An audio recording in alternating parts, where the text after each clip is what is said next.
Welcome to the Land Your Bet Sports Betting Show. 2 games here in the playoffs on Wednesday night. Taking a look at the first game of the night, the Knickerbockers up 3-1 on the Celtics back in Boston. Going to see if they can close things out. Need to take a look at how players play without Tatum. So I want to go into some deep dive stuff here with the Celtics to show you who we can bet on here on Wednesday night and who we can expect. I'm kind of expecting a blowout, so a little bit tentative to bet too much on the Knicks, but plenty of looks here for both sides. Also going to have the live show for the Western Conference game at 2 p.m. Eastern on Wednesday. So make sure that you do tune in if you want to check out the picks for the Wolves and the Dubs. We'll have that video on demand afterwards for those of y'all that want to make sure you check it out. So subscribe to the channel. Don't miss any of the action that we're bringing you moving forward. I'm going to get into everything here for the Knicks and Celtics. So if that all sounds good, give this video a like. Let's jump right into it. As we get into these notes for Game 5, I want to remind everybody we still have code Davion available for anybody that wants to jump into the VIP. Link is in the description of the video. Going to be diving right into the WNBA. Games start this Friday. That's going to be next up, and then obviously still rolling throughout the NBA playoffs. So use code Davion for 50% off if you want to jump in there and see everything that it's about, including my picks and the MLB picks that we have from the guest cappers in the Discord. But let's get into these Game 5 notes here. Obviously, Game 1, or the number one note here is that Tatum's done for the playoffs. He already had surgery as I'm recording this on Tuesday, has already had surgery. So we'll see when he makes it back next season. But so far, the key here is that the Knicks have been down 20 in a game that they've won, 20 in another game that they've won, and 14 in this last game that they came back and won once again. Brunson in Game 4 was ridiculous. We've been waiting for a really good Brunson game and a really good game from the Knicks in general. Came at the right time. 56% from the field, 50%, 4 for 8 from deep, and then 77% from the free throw line, about 7 for 9 from there. So now the question for Game 5 is who steps up for Boston if they plan to keep this series alive and bring it back to the Knicks in New York. So we're going to take a look at how players have played this season when Tatum has been off court, the key players that we can expect to play for the Celtics moving forward. Let's take a quick look at the matchups as well. I've got it so that we've got Porzingis back in the starting lineup and then Sam Hauser in there as well. I don't know exactly what we're going to see yet. This would be my projection if Porzingis has the stamina, right? That's the reason that he hasn't been starting and playing normal minutes, is that he's still suffering from illnesses that have sort of taken his stamina away and his inability to play normal minutes. So he hasn't even been able to start. If he is able to start, I think we're going to see him in for more minutes, and I think they'd rather have Porzingis out there than Horford, especially now without Tatum, right? So that they have the offense that they are going to now be missing from Tatum. Well, Porzingis is going to be able to provide that a lot more than Al Horford. So I think they're looking for him to start, and if he does start, we're going to see Towns on him, and the matchups work this way, which key thing here without Tatum is going to be Anunoby is on Jaylen Brown, rather than on Tatum. That's not great news for Brown points. If Porzingis does start, the real question when you put the Celtics on defense is, does he still guard Josh Hart? Because Tatum was taking Karl Towns. If Hauser starts, you don't really want him on Karl Towns, so you're going to have to keep Porzingis on Karl Towns, on Cat, right? Which is not great for the Celtics when you consider that they would rather have Porzingis off ball so that they can really make sure that he's protecting the rim. That's why we usually see him guarding Josh Hart. But if he's in there and Hauser's the starter alongside him, now we've got some issues. So we could see Al Horford start alongside Porzingis, but that's really going to be the key to matchups is Hauser going to be out there? Is Porzingis going to be out there? Or Papa Al Horford? Which two of those three guys are going to start for the Celtics on Wednesday? All right, I want to take you guys through how everybody has played this season when they are on court without Jason Tatum, right? And I took out all the scrubs too, so it's really just the starters and the couple backups that are going to be out here for the Celtics. That's who I'm looking at on court together when they're playing without Jason Tatum. So Jaylen Brown, for example, per 36 minutes when he's played this season at any point without Jason Tatum on court, and he's playing with the likes of either Kristaps or Horford or White or Holiday, the normal guys that are going to be out there on Wednesday, when he plays with those guys and without Jason Tatum, we're talking about 24.8 points per 36, 6.4 boards, and 6 assists. And that's what goes up the most here, is the rebounds and the assists, and especially the assists, because he's got the ball in his hands so much. So we're going to take a look at how we can bet Jaylen Brown as a result of that, because I'm liking a lot of stuff here on the ancillary stats, like the rebounds and the dimes. When we look at Derek White, similar story here in terms of the rebounds and assists looking good. The points are also at about 18.7 per 36. His stuff hasn't been incredible without Tatum. He doesn't see that big of a jump in usage, but I think in this situation with a guy who's been proven to do it in the playoffs, Derek White's going to be another good guy to bet on over in this Game 5 here. Drew Holiday goes up on the boards, a little bit on the assists. The rebounds are really impressive for him. RA might be another look for him. He has not been taking advantage of the Jalen Brunson matchup at all in the last 3 games after a really good first game of this series. So I'm a little bit wary to bet on Drew Holiday, but you can see a few things go up for him when he plays without Tatum. Not really the points, though. All this Kristaps stuff here needs to be looked at with a grain of salt. We got to throw some caveats on it. He's at 26.8 points, 9.7 boards per 36 without JT. That's what I'm talking about when I say if he can start and play close to 30 minutes, I got to imagine Mazzulla's putting him out there in the starting lineup. And even if he's not in the starting lineup, I got to imagine they're going to push him to his absolute limit. It's do or die, and they're going to need his offense without Jason Tatum, who had 42 when he basically tore his Achilles in the last game, right? So I think Kristaps is probably going to be a bettable over here if we can get any news on Wednesday that he's likely to play at least, let's say, 26 minutes. That would be the floor that I would need to start betting on Porzingis overs. For Horford here, not sure if he's starting again, but you can still expect 36 to 40 minutes for Al Horford, especially if Porzingis is still suffering from enough stamina issues that he can't go for very long. If we can get the news from the Celtics that Porzingis is not going to be able to go for normal minutes, Al Horford is going to be a pretty good look at these boards. I mean, look at how these things have jumped up. 9.5 rebounds per 36 minutes when he's playing without Jason Tatum on the court this season. I think they're going to need him a ton. And I think the boards are probably going to be where I would go. But the problem is going to be the matchup's not great for him. And we'll talk about that here in one more sec. Pritchard. Now, he's not going to start, but I think we're going to see plenty of Pritch because, again, Tatum equals 28 points, 25 shots, right? 22 at least.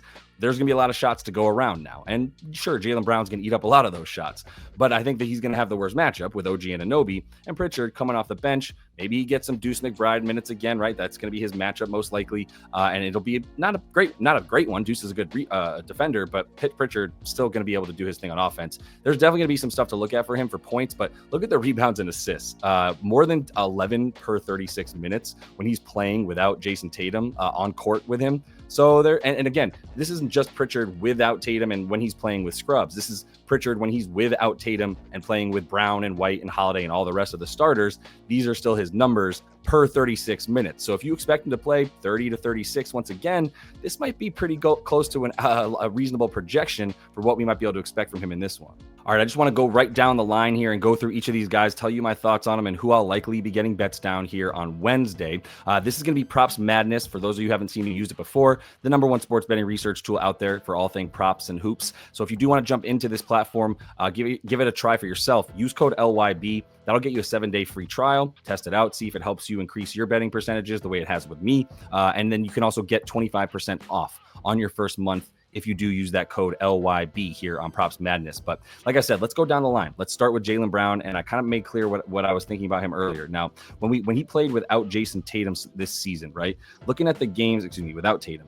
Looking at the games he's played without Tatum, there have been 8 of them, right? Tatum played a ton of games this season, didn't really miss very much. So one of the games, though, here was that playoff game against Orlando. I liked that a lot better for him, and we took an over. We took him for 30-plus in that game. We took him for a lot in that one because I liked him to do that, score a lot more, take all the shots against Orlando, who doesn't double team. And I'm not saying the Knicks are going to double team Brown, but they are going to put OG Anunoby on him. And OG's done a great job on Tatum outside of this last game before he got hurt. I would imagine he's still going to have a similar level of success against Jaylen Brown, who might be forced to pass it a lot more. So although I think he's going to try to take a ton of shots, I don't like that matchup for him in a way that I'm looking at the rebounds and assists. And look at these, 13 per game without Tatum out there.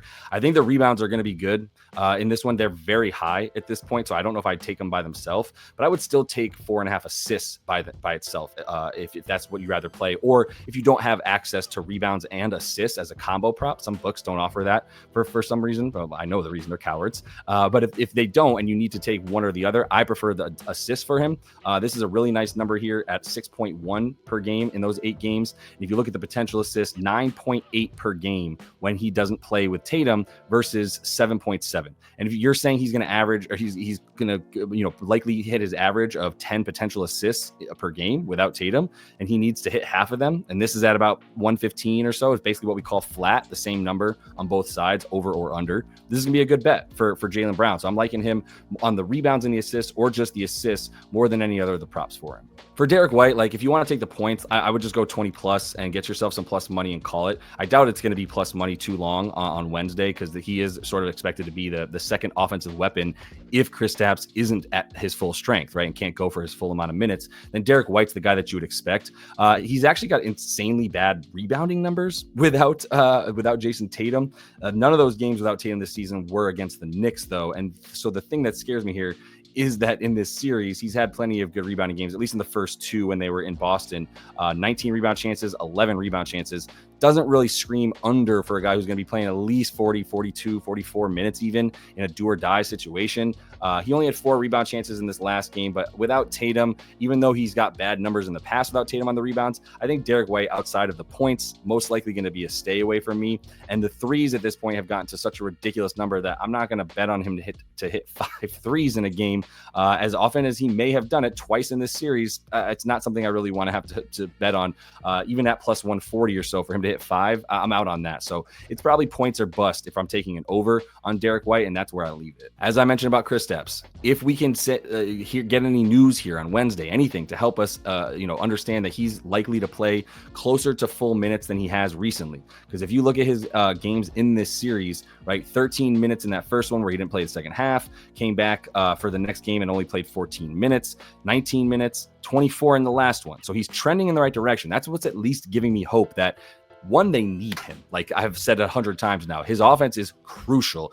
And the other thing that hasn't been talked about probably enough is his defense. If he's not out there for the amount of minutes that they need him to protect the rim, this team doesn't have any rim protection. And then they're toast, right, against Brunson and company. So I think he's the only X factor that they can throw out there to make sure that they still have an edge in this series without their best player. And I'm not sure they do. So I think if we, like I said, get an inkling that he's going to play 28 minutes, I'm good with it. And I just want to show you what happens when he does play about an average of 28 minutes. So in the games where he's played 26 to 30, right, which gives you about an average of 28 minutes per game, 28.7. Let's get this to 30, averaging 28.4 minutes per game, still at 18.8 points. Like, I still think he's good to be able to get his in this series if he's anything close to healthy enough to play 28 or so minutes. So if he can get to 26 to 30, we're in a really good spot to hit overs on Kristaps, who's really low right now in his value. So we can really get there with it. For Pritchard, look, the rebounds, they look good when you take Tatum out. Again, let's take Tatum off and show the games with Pritch. 4.8 boards per game, and also all of these have Jaylen Brown in them, so it's not like he was maybe one of them without Jaylen Brown. We'll just take him out real quick or make sure that he's out there, right? But most of these games, he still have 4.8 boards per game when he's without Tatum. It's just not a great matchup for that, man. So I'm not really looking for Pritchard when you got just monster rebounders out there for the Knicks especially. And we're going to see some mid-drop on the second unit when Pritchard is likely playing a lot of his minutes. Doesn't bode well for the board. So I think at the end of the day, points, maybe.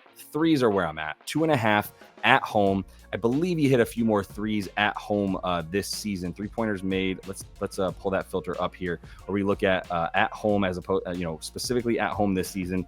He made in all of his home games. Let's see, 3.2 threes made per game at home this season. Right. If you do this for the away, a little bit worse. Still at about 3. So it's not like he's way worse. But this man, when he's at home, is a little bit different, and we've seen that multiple times. So I think this is going to be the situation where he's probably going to hit at least 3. Might be taking a little bit of a ladder to 4 for him. That's how I'd be looking at him to be involved more than anything, is not necessarily as much of a facilitator.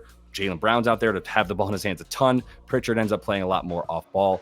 Better to take the threes for him, in my opinion. Just going right to Papa Al here, because I don't really know what to do with Drew Holiday right now. I could see him doing a lot. I think if anything, PRA are the best for him. And just if he's going to be out there for the minutes, he's going to be involved a little bit more. But I'd rather at least talk about Al here. Now, the rebounds, this is too juice. I told you 9.7 rebounds is what he gets per 36 minutes when he's playing without Jason Tatum. So I think the first thing you think of with Al is the boards. Problem is if he's out there, he's guarding Cat. That's just what it is, right? If he's out there, he's guarding Cat, and that should eat into his rebounds a ton, right? It's really, we've talked about this before, where if you're the main defender on a guy like Cat, he's pulling you out to the 3-point line, plus good rebounder in general. So you're often out of position to get those rebounds because you've really got to be focused on him and how good he is on offense normally. And if you're Kristaps, then you're off ball more to help with the rebounds and to help with the shot blocking. So this Al bet is, if you want to take over on the rebounds, we got to wait until we hear about what's up with Kristaps, because if Kristaps is expected to play normal minutes, I think Al Horford is getting that Cat responsibility on defense, which is not going to put him in position for rebounds very often. So we got to wait to see before we can do anything with Al. But if Kristaps is going to be out there for a lot, I think I'd be going under on Al's rebounds, the way that he's going to be so needed to keep his sort of focus on defending Karl-Anthony Towns. Skipping right over Luke Big for Nothing Cornette, let's look at Jalen Brunson, get into the Knicks here real quick. For Brunson, look, man, I'm going to say this up front. I said it from at the top of the episode here. Terrified of the Knicks blowout.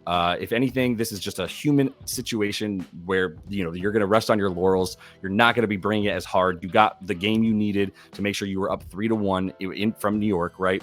Now, it could be bad, right? If this is win one for the Gipper, now that Jason Tatum's not in there anymore, let's win it for Tatum, whatever. Okay, I can see the Celtics running away with this one, is my point. So if I was going to take anything for Brunson, it would still be threes. I don't know that I am because of the blowout potential, and I would not be taking this past -130 for the threes. But if I was going to bet an over for Jalen Brunson in this game, it would be the threes, partly based on the head-to-head stuff. But the 3-point, it's not just the makes that he's had and the amount of times that he's done this. He's up to 8 3-point attempts per game versus this team on the season and all these games. And that includes the first game of the season where he only took 2 because he only played 25 minutes because they lost by 23.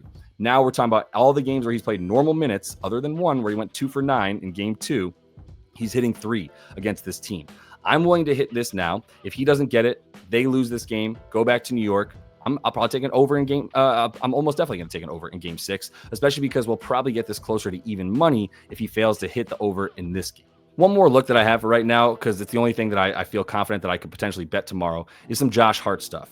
But again, Josh Hart stuff is going to be dependent somewhat, at least, on Kristaps Porzingis availability and how many minutes it's projected that Kristaps is going to be able to play tomorrow. So I want to wait for some more professional minutes projections from this for Josh Hart and for Porzingis specifically, so that I know, is Josh Hart going to be defended by Porzingis, right? Like, look at these last 2 games right here where there was barely any Porzingis playing in them, right? Josh Hart's not being guarded by him. He took 9 shots in game 3. In game 4, he took 7 shots. Why? Well, if Kristaps is not guarding him, then he's not being left open, right? If you look at him head to head, this is why we've taken Josh Hart overs on points so consistently against Boston. The reason he's had such a good success scoring against Boston is because normally Kristaps Porzingis is the guy guarding him, right? Normally, and even if it's not Kristaps, he is the guy that's left open more than anybody else, right? When they bring doubles to Brunson, it's usually off of Josh Hart's guy because he's the worst shooter out there between Cat, Bridges, himself, and who am I missing? An OG, right? That's who, they're all better shooters than Josh Hart. That's not even a question. So he's going to be the guy that's left open most often. But the way that they do that is by having a guy like Kristaps on him. If it's like Sam Hauser guarding Josh Hart, it's not that he's an awesome defender. He's not even that good. He's not bad, though. It's mostly just that he's not left open. Sam Hauser's not helping off of Josh Hart nearly as much as KP because Kristaps Porzingis, when he's guarding Hart, is there to block shots, right? Not to necessarily worry about Josh Hart and getting out on him because he doesn't want to leave the paint. So I need to know if Kristaps is out there for enough time that he'll be the guy guarding Hart for enough time that we can get the points for him. Last thing I'll say is 5.5 assists is too many. If you can get under 5.5 assists for Josh Hart, I mean, look at this matchup right here. He's averaging 8.4 potential assists versus this team in 8 games. He's gone over twice, and in those games, he had 14 potential assists on the 23rd here. Actually, don't really have much of an explanation for that. Good job, Josh. But in the other one here where he had 14 as well, right. Also, no Kristaps in one of those. So that's big helpful, right? But they're not, if they're leaving him open to shoot, they're not allowing him to pass to other guys. They're sticking to the other guys and allowing Hart to shoot a lot more, which leads to fewer assists, fewer potential assists, because he's left open, not allowed to pass and find other open teammates, right? So love an under on the Hart assists. Might just take that and maybe like parlay it with something to get better juice, or honestly, just drink the juice or parlay it with the 10 plus points. but I need to know if Kristaps is going to be playing before I take any point over on his points. All right, I'll appreciate the time. As always, going to be live tomorrow. 2 p.m. Eastern is the expected start time. Please forgive me if I'm like 20-ish minutes late. I'm terrible with time. It's the ADD. But 50% off if you want to jump into the VIP as well. Still got the code Davion. Still my boy, even though the Heat are well out of the playoffs. So if you do want to jump in, come see what it's about. Link is in the description of the video, and that'll help you get the 50% off for your first month. Until I see y'all next, happy betting.